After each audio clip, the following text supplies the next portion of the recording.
And we are back to talk about Andor Season 2 and possibly the most boring Star Wars podcast on the internet. And the reason that's ridiculous. We are the most exciting podcast. I'll tell you why it's boring. It's nothing but Easter eggs right and left. We're enhancing your Easter egg experience. That's all we're doing. Are we though? I'll tell you why it's boring. It's because we're going to agree on everything. We all should be agreeing that, like the two of us. You're saying, or are you saying all Star Wars people are saying the same thing? Like all people reviewing Star Wars. The two of us, but also the entire audience itself should be saying this, that because it's true. Like the series has been some of the best Star Wars has been in a long time. So the next 20 to 30 minutes is just going to be us jerking off Andor. Yeah, I mean, look, it can be. I mean, this is what happens: is you and I say up front that like this is something that this is great, and then we start talking about the problems, and then everyone gets angry at us for bringing up the problems. But like, That's true. Andor season 2, 9 out of 10. Andor season 1 was a 10 out of 10. It's a slight decrease, but it's still by far the best Star Wars there's been since Empire Strikes Back. Like, Andor seasons 1 and 2 are better than anything that's come. Like, first of all, better than any series by far. And you know what? I rewatched Rogue One today. It's so much better than fucking Rogue One. Rogue One has so many problems, and I'm just like, oh my God. Like, well, this is what I was saying to you on stream. This is why that blaster, the one that comes back all from season 1 all the way to fucking Melshi in the last episode, in episode 9. This is why it's so important, because it's the dagger from Game of Thrones, from House of the Dragon to Game of Thrones, and there's such a focus on the dagger that it's like a big thing. Doesn't it just end with whose blaster is this, and that's the end of the blaster story? It doesn't matter. It's one of those things where like you notice it and you're like, oh, that's so cool. Versus in Rogue One where it's like, oh, I remember that. Oh yeah, I know that guy. Yeah. It's Tony Gilroy fixing one of the most annoying things about Rogue One. He's giving you a subtle callback to something without making a big deal out of it. That's why it's so important. That's why it's so cool. Yeah. And I agree with you that Andor Season 1, 10 out of 10. Andor Season 2, 9 out of 10. And I have to take a point off because my problem with Andor Season 2, it's not a major issue, but it's an issue. It's frustrating. It doesn't make the show bad, but it's frustrating that everything we want to see or should see is on the cutting room floor or given an exposition because there was a scene that happened off screen. For example, what I was telling you just now was the K2SO horror episode. They wanted to do one where K2SO goes crazy and he's going around Yavin systematically killing people like a Mike Myers, Freddy Krueger movie, like a horror movie. It's crazy. That was on the cutting room floor. I would have loved to have seen it. And if you notice, they kind of put elements from that in the first 5 minutes when he picks up the ISB guy and is using him as a human shield. That's fucking terrifying. Yeah. No, I mean, if anything, I think the flaw, and again, this is still a small flaw because it's still fucking incredible. I have to beat this over the head to the audience so they don't get angry at me. It was too much. They were cramming too much into one season. Each of those arcs could have been much longer, could have had more room to breathe. They could have had more scenes, more things explained. A lot happened off screen that didn't need to happen off screen. A lot of stuff needed to be, I'm a big fan of things of things going unsaid, but a little more needed to be said. You don't just pull out of nowhere that Jung had been secretly like in Deidre's files for years. Can I give you a list? Because I just put out a whole fucking thing on this. So again, I love season 2, but I got to say this is what I wrote. But I got to say the skips between arcs really frustrated me with how much we didn't get to see, some of which were crucial to the story, and it's just given away an exposition. Yes. Here's my list. Okay, what happened to the TIE Advance that he stole? How did it help the cause? How did the Alliance find Yavin? Did Andor show them? Now, before some of you pause the video to say, well, come on, Carmine, that's just stuff you wanted to see, not really relevant to the plot. Fair? That's fair. However, my list isn't done, and I'm sure when I put out the rest of this list, you're going to agree with me because it's important. Deidre's obsession with access, leading her to find out about the Death Star, was off screen. So was her technically learning that she was played by Krennic and that Zero died for a lie. How does she feel about that?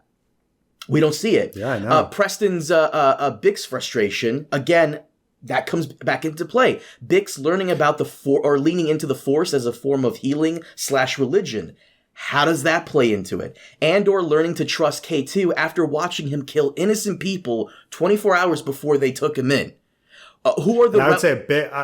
Yeah, continue, because I have two big ones. Who are the rebel leaders? How do they come together? Because we go from one episode of it just being like smaller cells bickering to a full-blown alliance. In 1 year? Okay, fine. How did that happen?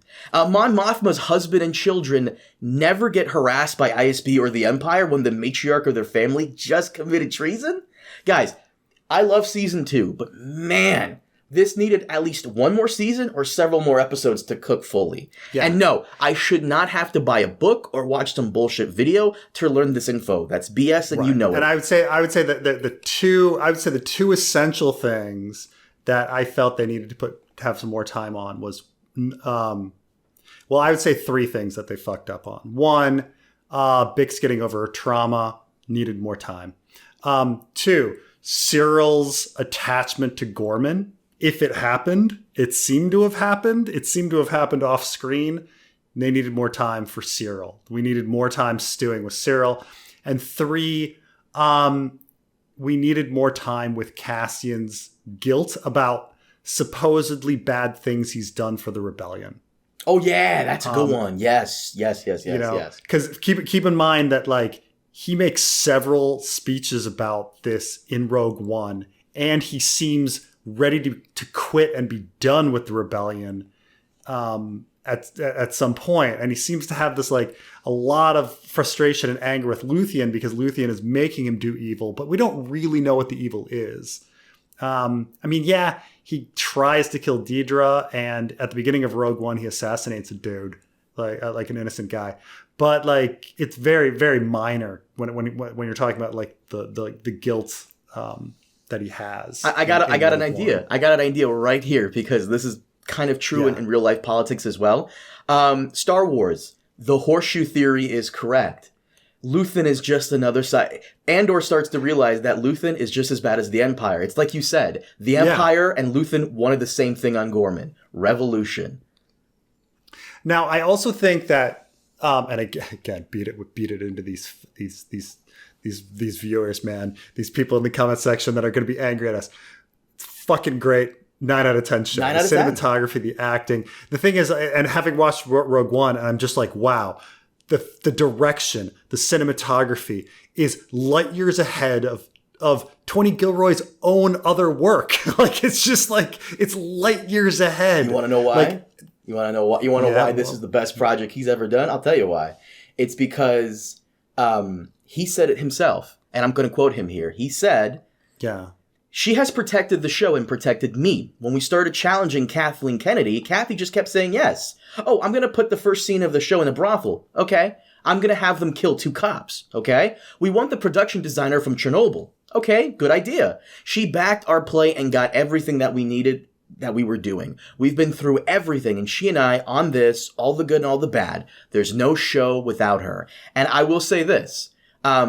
Apparently, Kathleen Kennedy is kind of like Netflix in the sense where you bring a show to Netflix and they're like, yeah, dude, whatever. Do whatever the fuck you want. Just bring us viewers. And like it's kind of crazy how everything that he wanted, we all know that a normal movie studio would say no to. I do you remember Fan Four Stick, the Fantastic Four movie from like a decade ago? Yeah. Apparently that was just chopped up in the editing room by the producers and like Hollywood executives because they just wanted to meddle. Apparently there was no meddling here. Tony had complete and utter freedom, and that's all thanks to Kathleen Kennedy. I know people love to make her the villain in their origin story, mostly to pay rent because, you know. Yeah. But now I will also say that we have different directors as well. The director of Rogue One was Gareth Edwards, and we have different directors for Andor, several different ones. But yeah, but you're right that they did sort of just hand Tony Gilroy the keys and said, do what you want, and they allowed him freedom to do what he wanted. But it's amazing to like look at Rogue One, which is just, and I think you're right that Rogue One, which is a fine, passable movie. It's a fine, passable movie. It is certainly one of the better Star Wars movies. But it's, you do feel like they're just shoving too much shit into it. They're just like, just stop. You don't need that Easter egg. You don't need like, this much in here. It's very jumbled, with too much in there. And Andor had more time to breathe, especially season 1. Season 2 doesn't have enough as much time to breathe. And so I think you're right. Without, all these different cooks in the kitchen, the product can come out really great. But, in fact, I think some of the weakest things of Andor season 2 is when they're trying to make things fit to Rogue One. I mean, they did the best they could in trying to end Andor where Rogue One began, but it just can't be done. Like Rogue One doesn't make any sense. Like Rogue One doesn't make, like everyone was complaining about Rogue One because it kind of makes Star Wars not make sense. And that is true. But Andor also doesn't make Rogue One make any sense, which is fine.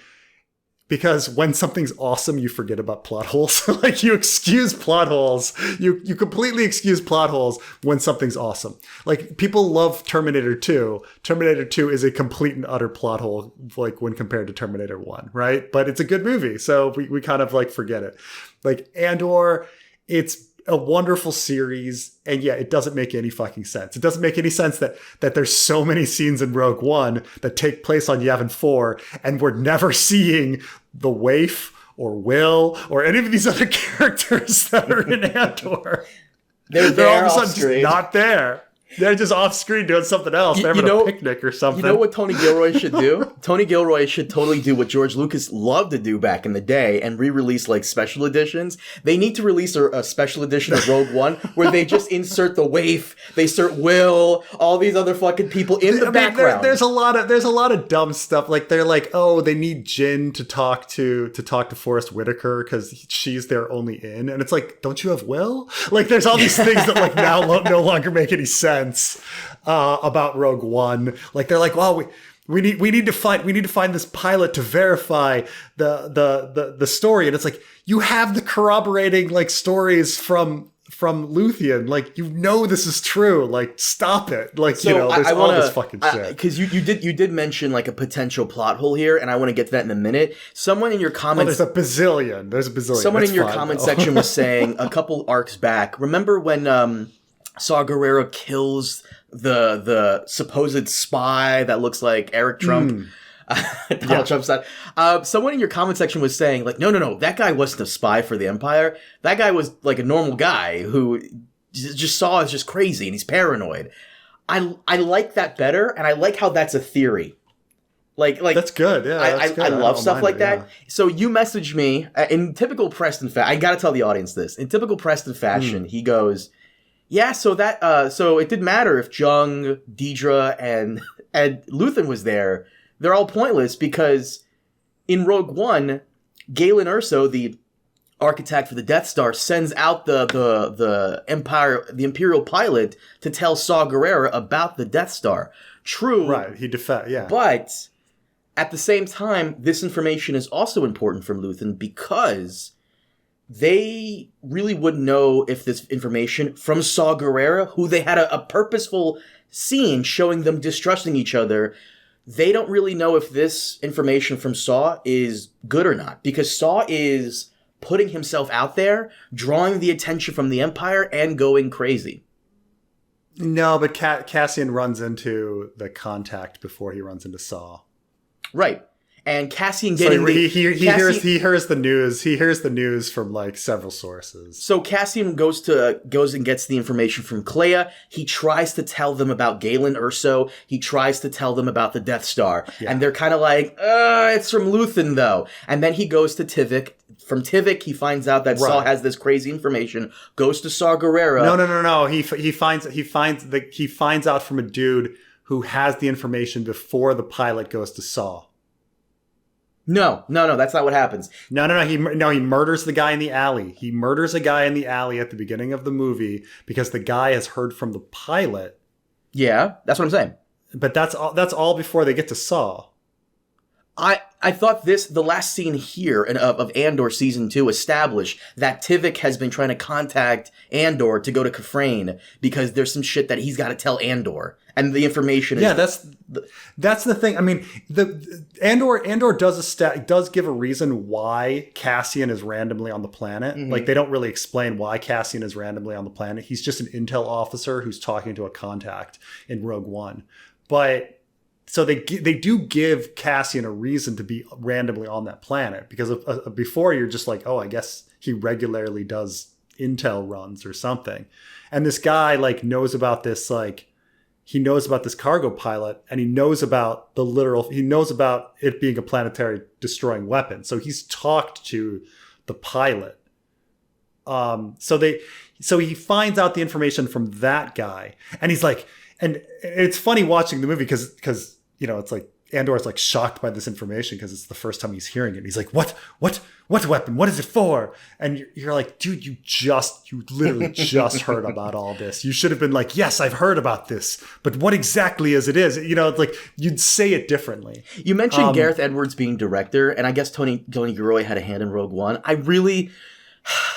I really do think they should re-release screenplay. He wrote the screenplay. Ah, okay. Then now I'm gonna be firm on this. I really do think they should re-release Rogue One as like another season of Andor. I'm being dead serious. I really do, and fix some of that bullshit because.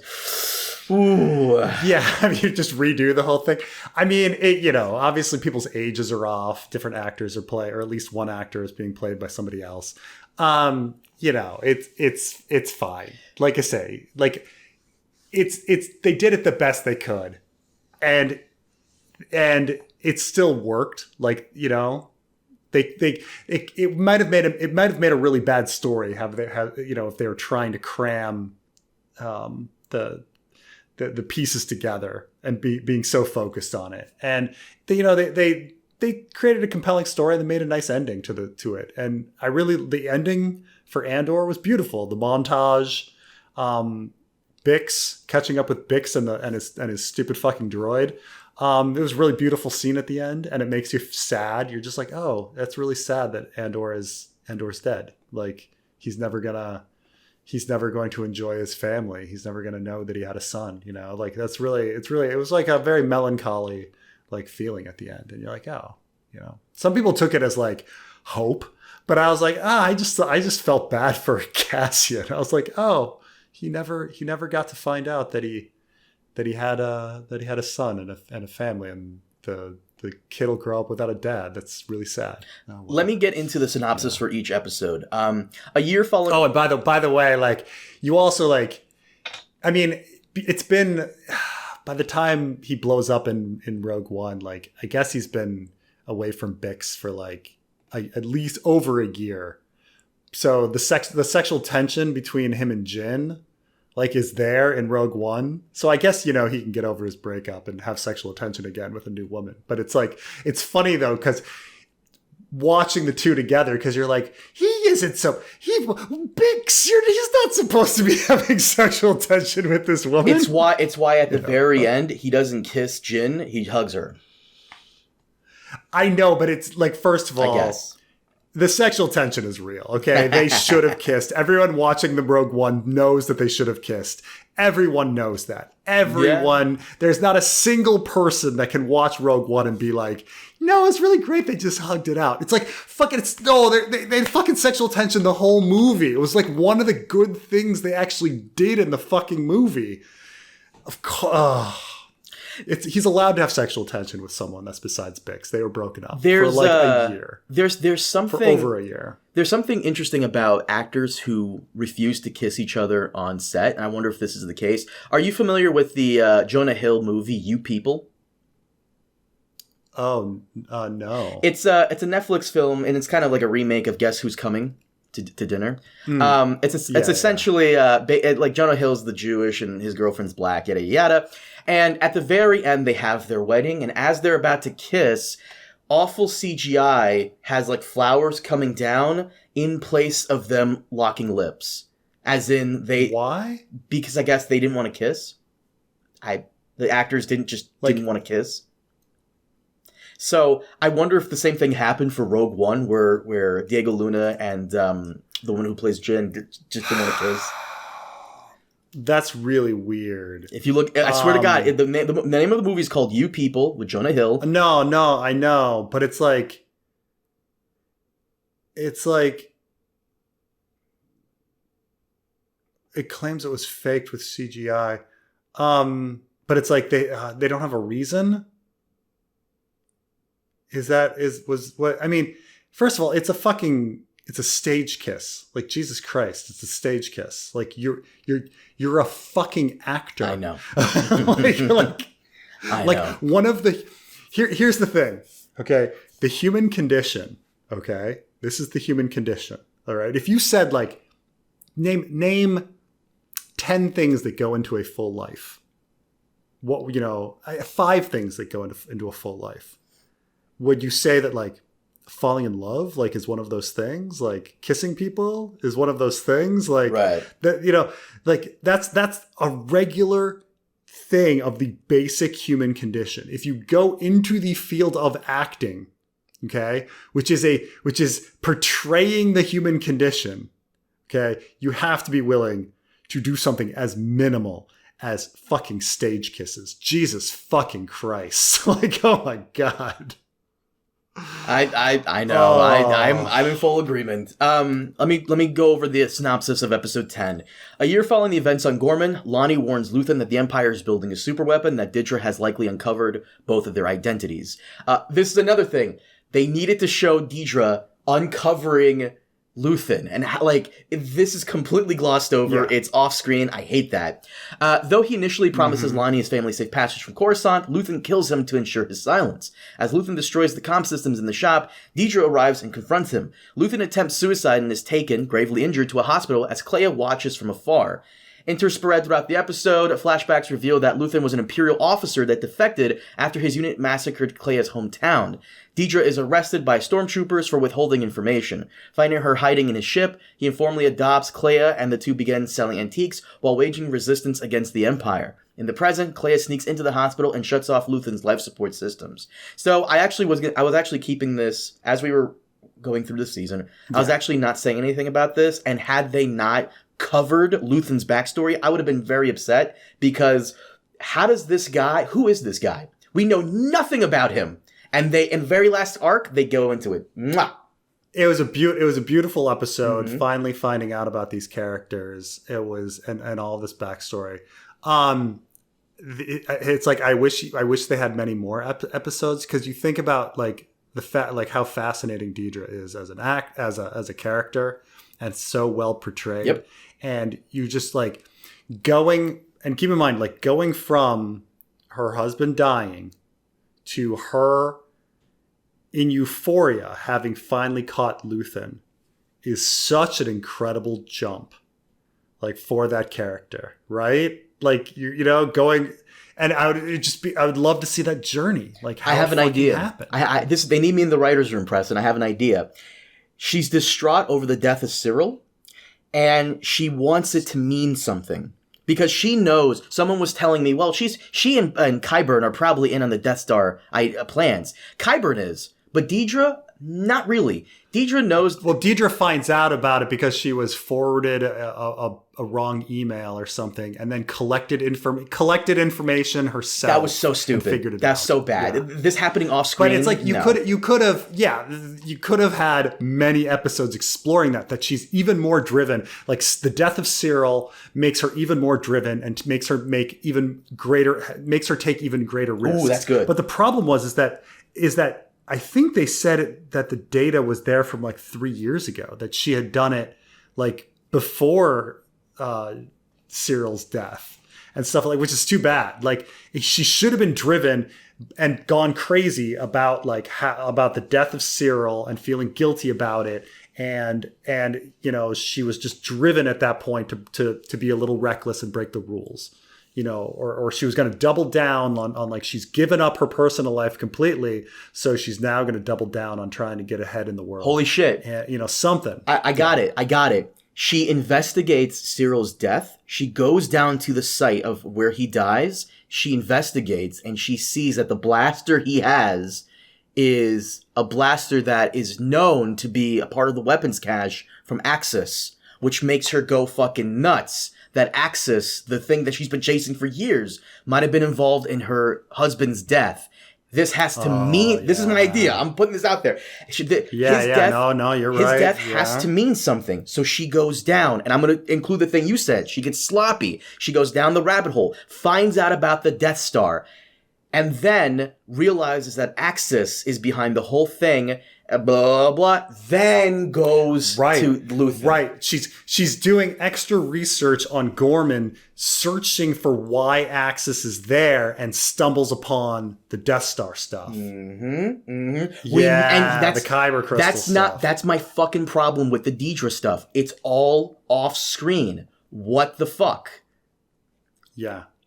It's too bad. That's so annoying. But no, in regards to this episode, great episode. Luthen being a former Imperial officer, amazing. You know, just the and the flashbacks, even the infiltration. You know, it was pretty intense that she had to go in and kill her dad. I mean, that's fucking, you know, the cold, horrible things we got to do. Them complimenting her, going, they have to have at least 3 to 5 people come in here and do this. It's only one woman. What? No, just one. I also loved that we finally get to see the other guy take charge. Not Jung, but Yurt. Yeah, that he's taking charge, and it's funny because he goes from like soft, nice guy to be like, nope. I am now gonna do, like, I'm an Imperial. You thought I was like nice guy? No, I'm a fucking Imperial. Going in there and trying to do his work. But he was, you know, it's funny though, because he was like he was gonna work and try to get Deidre released had he been successful, but of course he was not successful, so she rots in prison. Speaking of which, episode 11, Deidre is interrogated by Krennic, who admonishes her for overreaching and confronting Luthen alone. The investigation is assigned to Hjert, who identifies Clea, and Qyburn declares her a public health concern to aid her arrest. In the safe house, Clea contacts Wilmon, who in turn recruits Cassian, Melshi, and K2SO to retrieve Luthien, despite rebel leadership being fed up with their disobedience. Deidre gives Hjert insight into Luthen's communication, and his team tracks Clea to the safe house. Right after Cassian and Andor enter to retrieve her, she reveals that the Empire is building a super weapon, but wishes to stay behind as the rebels on Yavin 4 deeply distrust Luthen's cell. As Hjert's team closes in, K2SO enters the building and begins attacking Imperials. Again, that whole thing about K2 just fucking annihilating them makes me really want a... I know this is something Star Wars Theory said, and he got ripped apart for it. And there is something he did say that I do agree with. I would like to see something akin to a live-action Clone Wars show, because watching K2 mow these motherfuckers down makes the Clone Wars, in hindsight, that much more terrifying. That super battle droids and other, like, droidicas just mowing people down, it makes it that much more scary. So it's funny because had this been The Mandalorian, okay, they would have sent in 50 stormtroopers and the Mandalorian himself would have killed them all, like by himself. Technically he did. Remember season 2, last episode?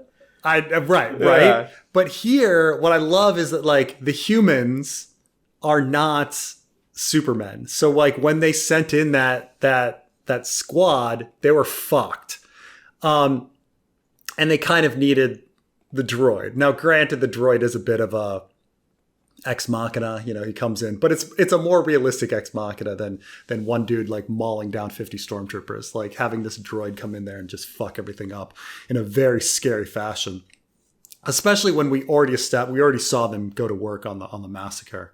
So on the Gorman massacre. So it was I was surprised that she survived. You know, Clea? I thought they were going to have somebody die in that scene. You know, they should have brought somebody to die on that scene just to have some losses. Like, couldn't they have brought Will and had Will die or something? We didn't need Will. I'm just picking characters. Will and could they have brought the waif and had the waif die? Yeah, something. By the way, I'm just saying, like, it felt a little weird that like all of the heroes survived that. By the way, it says here, I don't know if this, because I feel like Game of Thrones has earned this accolade. Andor is the first TV show ever to have 5 episodes in a row with 9.5 or higher rating on IMDb. That's nuts. Wow. Episode 8, 9, 10, 11, 12 all have well over 9.5. But here's the thing, though. Those are still not, as of right now, it's still not. Andor, the top 5 best reviewed Star Wars TV shows ever, Andor is 2, 3, 4, and 5. You know what number 1 is? Mando season 1? No, Mando season 2, the final episode where Luke comes out of nowhere. That episode was not that good. All right. Just because you put in a fucking CGI Luke at the end to pull some heartstrings does not make that a good episode. Okay. Like, dude, it got me, man. It got me. And to oh my god, you guys are so easily played. I'm a sucker for old OG original trilogy Luke Skywalker, homie. Episode 12, final episode.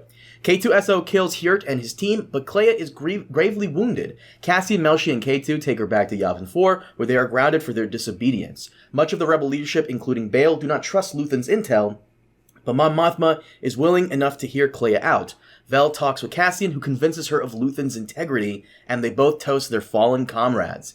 As a rebel informant associated with... By the way, I like how I only recognized half the fucking names. I was like, I think I remember him. No, no. Wait, no. Who are you? Maybe who do you not know? Oh, you mean in the rebel... yeah, just like first of all, none of them have like regular names, so it's hard to remember them. It's not like they're saying like, you know, Todd and Jenny and you know, Phil. Like they're you know, they're like saying names that you kind of forget. Are you talking about characters in the show naming like other leaders? I'm like, okay, you know, like Andor's friends. Like, I don't, besides Bix, I've forgotten all their fucking names. You don't remember Melshi? No, Melshi is different because he's still alive and he's in Rogue One. I'm talking like his dudes that died. I think he had a friend die season 1 and he had a friend die at the beginning of season 2. Brasso? In the field. There you go. Yeah, I'm sure he was on the list, and I'm just like, okay, whatever. You're talking about the toast. Vel is talking about... the toast Oh, list. okay, I thought you were talking about what I was reading or what they said in Rebel Command. No. So Vel... No. When they're doing the toast, they started naming all these names, and I'm like, I can't remember half of these people, but I'm sure, you know, they died at some point in the show. Well, those are the Eldani heist members. All of them? With the except, they didn't mention Skeen, who tries to betray the crew and Andor kills him after the heist. But yeah, they mentioned the kid who wrote the manifesto about rebellion. The same. Yeah, I imagine. And that kid is the. And she mentioned his mom. She's like, yo, mama. Right, and that kid, the one that wrote the manifesto, his recording is what Qyburn is listening to before he kills himself. Yeah, of course. Right. Yes, yeah. Qyburn. It's a funny thing about that Qyburn death scene, which is a. Wait, hold on. Let me finish the synopsis here.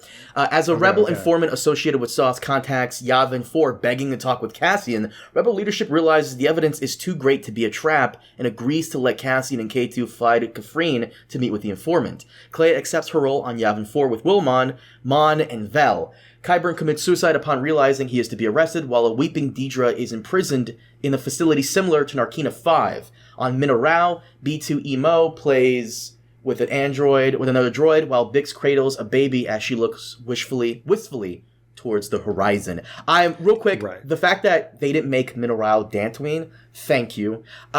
Before anybody asks what that is, in episode 4, when Leia is asked about where the rebel base is before they destroy Yavin, she says Dantooine. Dantooine looks a lot like Minorau, and I'm so glad they didn't make Bix's planet Dantooine, because that would mean... When do they show... Do they show Dantooine in fucking one of your cartoons? Yes, they did, actually. Okay. Well, fuck, whatever. I'm just like, when do they show fucking Dantooine? Hold on, because that means that in episode 4, the Empire did scour all of Dantooine, and that would have meant Bix and her son would have, look, it's really ridiculous that it's a remarkable coincidence that within days of each other, news of the Death Star has been kept secret for 10 years, and within a couple days of each other, it leaks in two independent fashions. Like, it leaks through Jung, and it leaks through Jin's dad within a couple days of each other, and happens to come to the Rebel Alliance at the same time. It's a little silly for Rogue One, but it's a plot hole that I'm just going to be like, fine, whatever. Anyway, back to Qyburn's motherfucking death scene. Oh, reminiscent of like how Nazis off themselves as things are closing in around them. But I love the mystery of it, because like he's listening to that rebel speech, and he's almost like, it's almost like he almost speaks about it whimsically, and it's like, is he admiring the speech? Is he believing in the speech a little bit?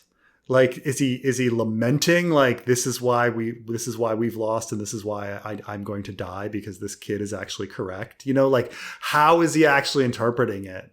You know, why is he choosing to listen to that as the last thing he's going to listen to before he dies? It's fucking crazy. Brilliant fucking scene. But yeah. Ugh.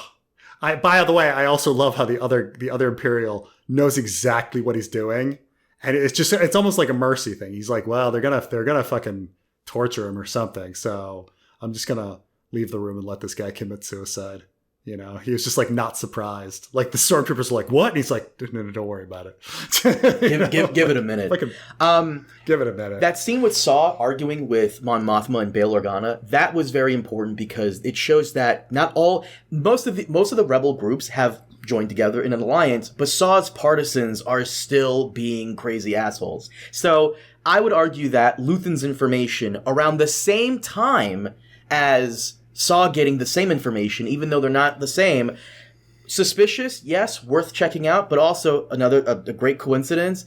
It does. I feel as though that was enough to get them to pay attention. Both of these groups getting this information, and yeah. So I would argue that, but also I do think that Tony Gilroy should go back and redo Rogue One, at least, like, because this wouldn't be new to Star Wars. This would not be new to Star Wars, re-releasing a special edition where things are added. George Lucas did it all the fucking time. I would argue he ruined the final scene with Vader. I mean, he went back and put in inconsistencies. He went back and like ruins, like putting in young Anakin as a Force ghost. And it's like, why does Anakin get to be young and everybody else gets to be old? Like, I don't understand. Like, he did, Greedo shooting first and all this. Oh god, shit, Greedo! I forgot about Greedo. That's so stupid. Them riding around Mos Eisley and all the fucking aliens with a really bad CGI. Ugh, why, bro? Yes, absolutely. And Vader screaming, no. Oh, stop. It wouldn't be new to Star Wars. Just go back, insert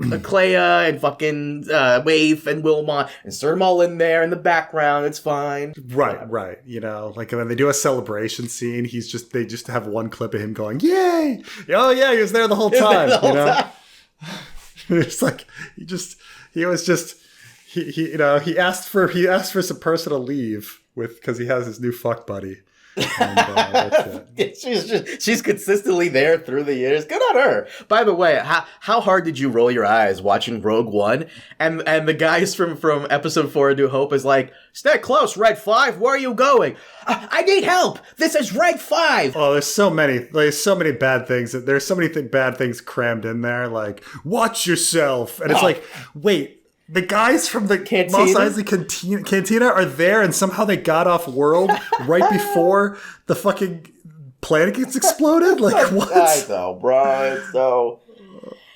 Oh, God. And Rogue One itself, by the way, was chopped up, because if you watch the trailer, there's a moment where they're on the tower with Krennic, and as Jin... And the Stormtrooper comes up? No, the TIE Fighter. I mean, not the Stormtrooper, the TIE Fighter comes up. Yeah. And Saw Gerrera was bald, apparently, in the original. And during my rewatch, I was honestly fast-forwarding a lot. Like, I was fast-forwarding to the Cassian scenes to see if he was kind of consistent. And he's not really. He's a very different Diego Luna is playing him very differently. I mean, obviously he's a completely different age, but like he's just also just playing him differently as a character.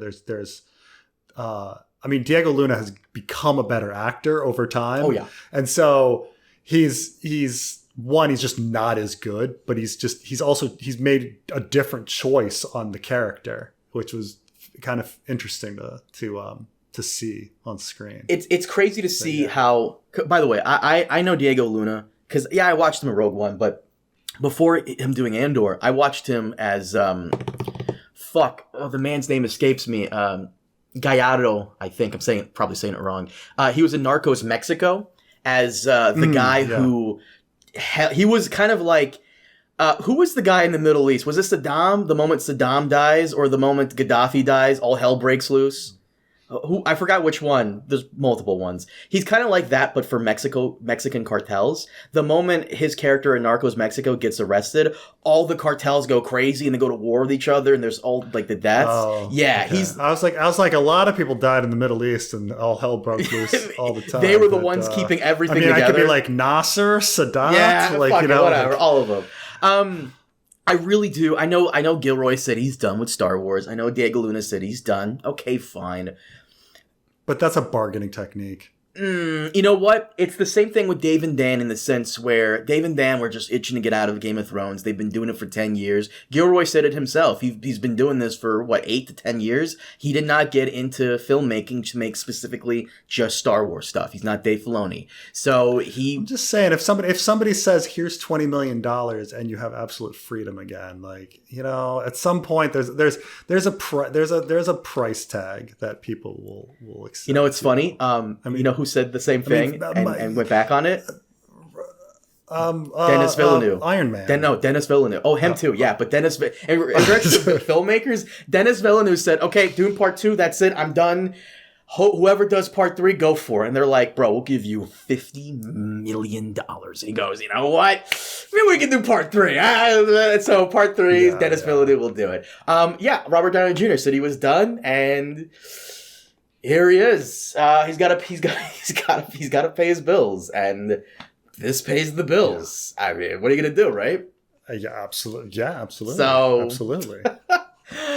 I said this last time, I'll say it here. Kathleen herself needs to fly an AC-130 filled with money to this motherfucker's house. Park it on his house, filled with money. Right. And can we put to rest the fucking Kathleen Kennedy ruined Star Wars? Kathleen Kennedy saved Star Wars. I'm saying it.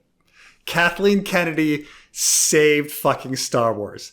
Andor happened under her watch. Mm-hmm. She made it fucking happen. She gets all the fucking credit. She saved Star Wars. Because that's the thing is, if you were to say, okay, let's add up all of the Star Wars shows. Okay, all the Star Wars that's been produced under her watch. Okay, we got the sequels. We've got Mando.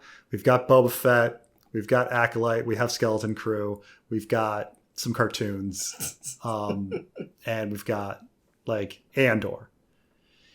Is it worth it? Does Andor outweigh all the bad?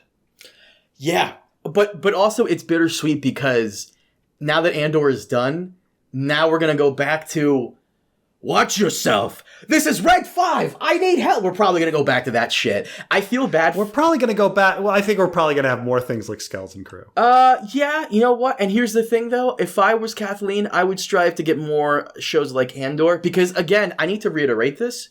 I unlike a lot of these other YouTubers who are deathly afraid to say they were wrong about something, when Andor was first announced over 6 years ago, I was the first person to say, Andor? Who the fuck wants a show? I was with you. Why would you take this mid-movie and then make a fucking series based on a forgettable character from a mid-movie? Turns out, who the fuck wanted Andor? Turns out we did. Okay, fine. I didn't. It was the show we didn't realize we wanted. It was the show we didn't realize we needed. Mm-hmm. It was fucking good. It's fucking amazing. It's amazing.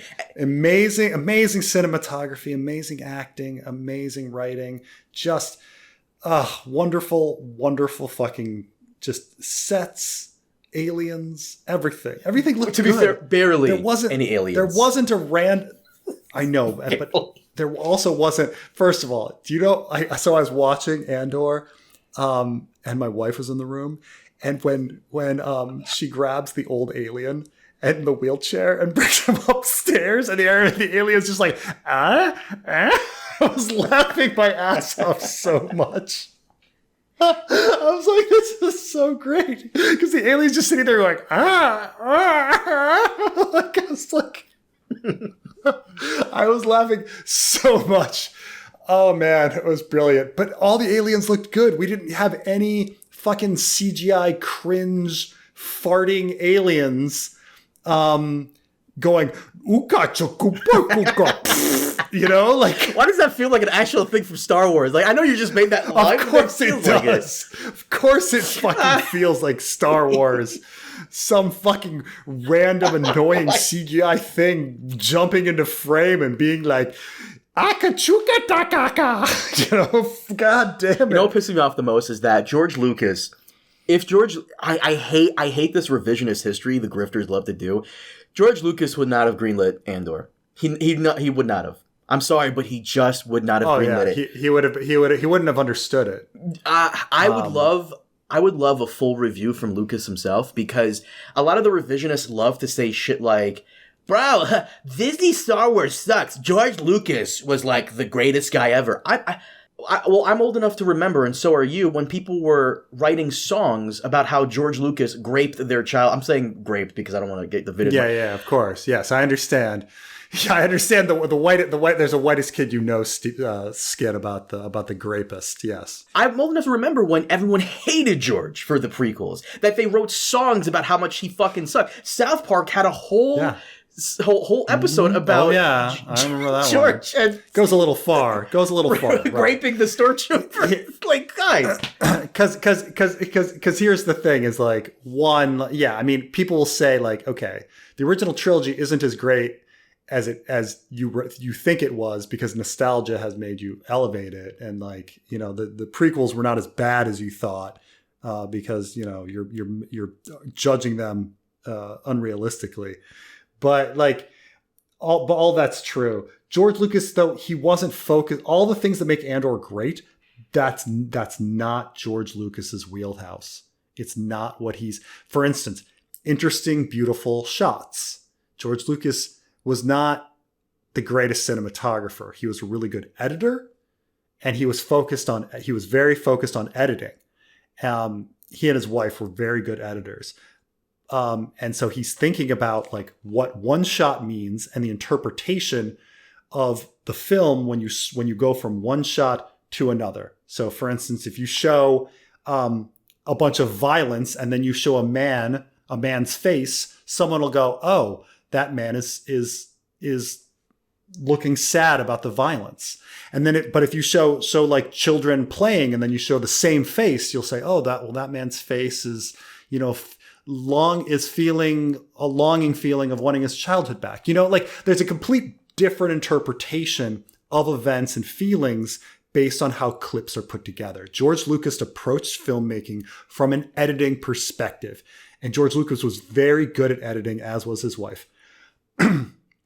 He was not a fantastic cinematographer where you're thinking about these like incredible shots or interesting perspective shots. Most of his shots are pretty sterile. Person in the middle of the frame, done. He was also not that huge on actors, like people being like, oh, I how the human condition and feelings and relationships between like people and how important that is. Like, he was more interested in the high level political drama. True.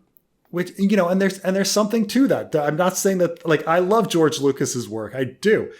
It's very different from Andor. It is a completely different beast. Andor is about emotions and acting and beautiful shots and the trauma inside people and the relationships and what drives people on the inside and things like that. And it's, if you had to ask George Lucas questions like, so what are we saying politically here? Like, I'd be like, with Andor, you're like, I mean, we got the speech, we got the kid's speech, but like, what's being said politically? Nazism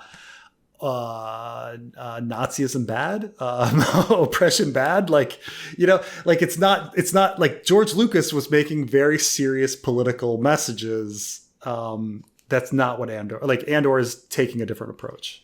Two things. The first thing is, I'm going to make you love this motherfucker Gilroy so much, you're going to want to marry his ass. You ready? Oh, yeah? Here's a quote from him from The Hollywood Reporter. In regards to, remember Kino Loy, the guy from the prison who couldn't swim? Mm-hmm. Okay. In regards to that character. What am I going to do that's going to be better than what we did? All it does is minimize that moment where it's revealed he can't swim. Kino is like Cassian's sister. People wanted to know if we're going to resolve the sister. She's much valuable to me for Cassian as an absence. His need to return and save people and be a savior. And the compulsion to do that comes from this hole in his life. And I didn't really want to fill that in. Absolute cinema. My man understands. By the way, it was also just beautiful. It was beautiful that they showed Cassian's sister at the end. Because you're like, he never finds her. Nope. He never finds her, but it's like you put her there as like a reminder, like, oh fuck, like that's still in Cassian's head. He's still thinking about her, and he never finds her, and he dies, and it's so sad and beautiful, and it's just like, oh God, like she's with him the whole time, and he never found her. Here's what I'm gonna make a plea right now to the people higher up at Lucas: do not touch these characters. I do not want to see Wilmon in like the future or whatever. Like, I don't want to see any of this shit. Fucking Will, it's gonna be Will and the Waif. I don't want to. Well, the Waif, I don't care. It's buddy cop, bummity cop. What? The Waif was great. But leave Bix alone. I don't want her kid showing up in like some kind of sequel like show where like the Cassian's kid is like friends with Rey. Like, please don't do that. Some motherfucker is already writing an expanded universe book about Cassian's kid. You know that. You fucking it's like you said last time. And that and you know what? He's force sensitive, motherfucker. Like, all right? We already know the fucking Cassian's kid is force sensitive, and he's gonna be a Jedi, and you fucking know that book is gonna get It's written. Like you said last time, every brick has a story. Every fucking brick has. It's like you hit the nail on the. Speaking of bricks and nails, I'm sorry, dude. I know people are gonna be like, bro, you're obsessed. It's not that I'm obsessed with this guy. It's just that I'm obsessed with the idea of how fucking, and pardon my French, how utterly fucking stupid he is. I still can't get over how the biggest Star Wars channel on the internet had to stop covering this show because he couldn't stop saying stupid shit that revealed how dumb he is. Preston, it got so bad that grifters, whose job it is to hate everything Disney puts out, had to step in and say, well, actually, no, Andor's pretty good. Like, how are you this much of a lolcow? For those of you who are confused, LOLCOW, lolcow, is, you know how you milk a cow? Yeah, you're milking him for laughs because everything he says is just fundamentally stupid to the point, like, are you mentally impaired? Like, what is wrong with you that Andor, you can't like Andor. You have to do mental gymnastics not to like this show. That's I can't get over that. I just can't. Here's another thing that I want to bring up. I've seen a lot of Tony Gilroy's movies. I've seen The Cutting Edge. I've seen Devil's Advocate. I've seen Armageddon. I've seen Proof of Life. I've seen The Bourne Identity, The Bourne Supremacy, The Bourne Ultimatum. I've seen Bourne: The Legacy. I've seen Rogue One. Okay. And I will say, he's clearly improving his skill and his craft over time. Like, when each of these movies, I'm like, oh, this one was better than that one. This one was better than that one. As you go along, they get better and better. And he's at the top of his game with Andor at 68 years old. Like, he is. That's pretty nice to think that he is, hitting the top of his game at such an old age. Like it's nice, you know? What a guy. What a guy. What a guy. And you know when he was born? I want you to guess the day of the year he was born. It's not like April 20th or something, right? No. It's not May. It's not a happy day. It's not May 4th. Because April 20th is like Hitler's. No. September 11th. Poor guy. His birthday is September 11th. I gotta show you this. I gotta show you this post someone posted in my Star Wars discussion thread, and I'll read it out to the audience who's listening to this as a podcast. It's so funny to me to think of all the work and sacrifice that went into building the rebellion and destroying the Death Star happened just for these two idiots to stumble into it and get all the glory. It shows Luke and Han at the celebration, at the ceremony at the very end. I mean, it's amazing. Yeah, I mean, you're absolutely right. Well, it's the meme here that this person posted, and it's the unsung heroes of the rebellion, just like the unsung heroes in real life who helped take down some of the worst people in history. Right. And now we're thinking like, everybody's like, oh, Chewie gets shafted. Chewie is shafted relative to Han and Luke, but like, he's still getting a lot more recognition than all the other motherfuckers that did so much, like, and who died. Oh my gosh. I kind of wish. Yeah. So I would actually buy the Andor box set if they did one thing. The reason Star Wars looks so vastly different than the original trilogy is because not only is it shot differently, of course, but also the lighting is a little different from A New Hope to Rogue One to like Andor. If they went back and I don't know did some AI bullshit to make Andor kind of like shot in the same way A New Hope was, I would buy that immediately. You know what's kind of I think it was. I'm assuming that it's rather intentional that with the original trilogy, that the three movies look very different. And this is very different than say, the prequel trilogy, where there is still a feel of the Phantom Menace, Attack of the Clones, and Revenge of the Sith feel like they're filmed on the same cameras. They feel like they're filmed by the same people.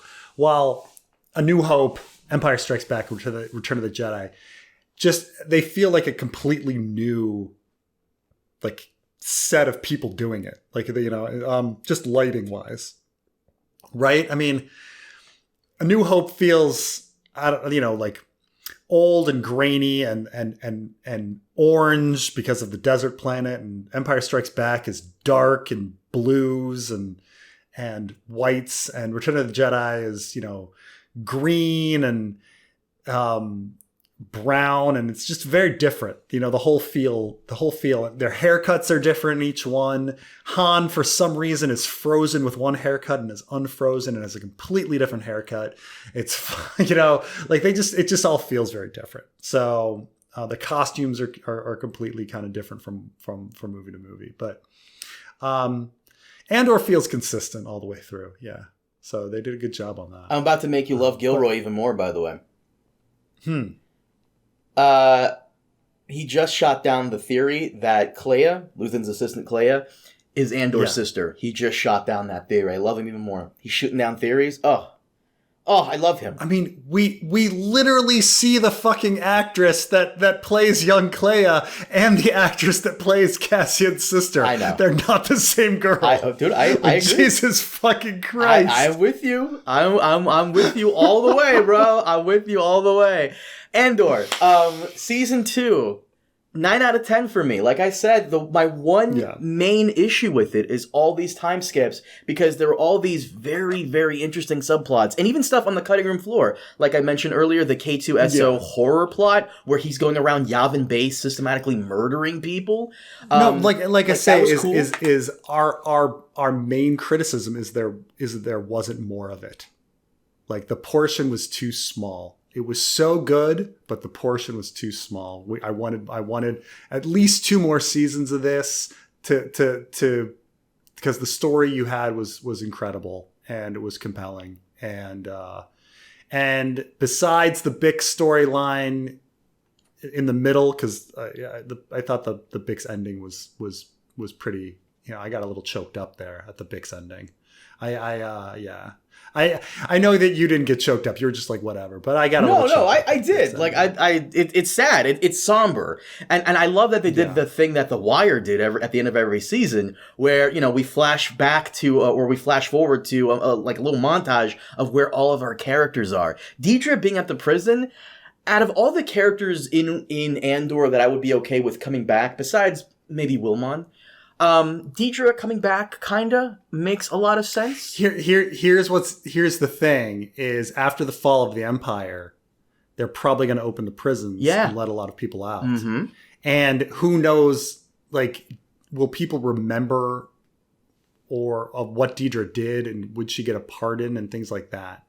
Right? Because she's arrested for essentially spying on the Empire, right? So they would look at her file and be like, arrested for spying on the Empire. And they'd like, would anybody be around to I mean, maybe it would, unless the papers went across Mon Mothma's desk specifically, but that's there's a good chance she would be released after the destruction of the second Death Star. So in Star Wars Legends continuity, it's no longer canon, there was this character called Natasi Dala, who was an Imperial admiral, and then Andor happens, Empire falls, and she later works